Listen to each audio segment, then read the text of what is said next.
main focus and the main effort of NATO allies as we speak. Associated Press. Yes, Secretary General, the war seems to have taken on a new dimension today, with both President Zelensky and President Putin taking fairly big steps. I wonder, now that President Putin's annexed these parts of Ukraine, he's threatened to use nuclear weapons as well, would you call for calm? Would you advise President Zelensky to perhaps stay away from the region? How would NATO deal with this as well from the outside? Thank you. We call on President Putin to end the war.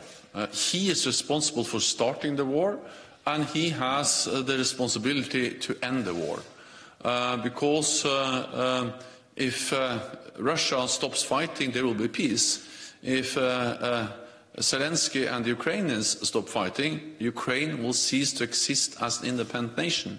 So not speaking about, in a way, two equals. We have an aggressor, Russia, and we have a country which is the victim of aggression, Ukraine. And that's also the reason why we are so clearly supporting Ukraine. The illegal annexations of Ukrainian territory doesn't change the nature of this war. It remains a war of aggression by Russia against Ukraine. And of course, what we have seen over the last weeks or days is the most serious escalation of this conflict since the invasion on the 21st of February.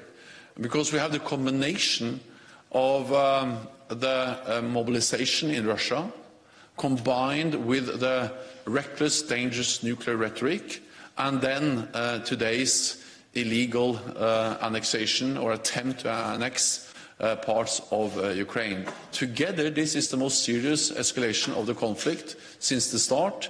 And the aim of President Putin is to deter us from supporting Ukraine. But he will not succeed in that.